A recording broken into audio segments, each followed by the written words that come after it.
গতকাল রাত্রে এত সুন্দর মুহূর্ত কাটানোর পর দ্বিতীয় দিন এসে দেখি মাকে বেদি থেকে নামানো হয়েছে।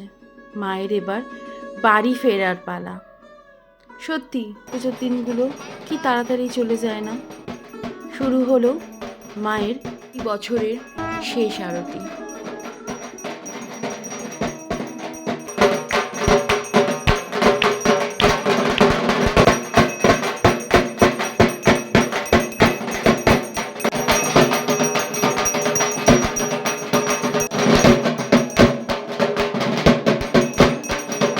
একে একে এবার বরণ করে নেওয়ার পালা।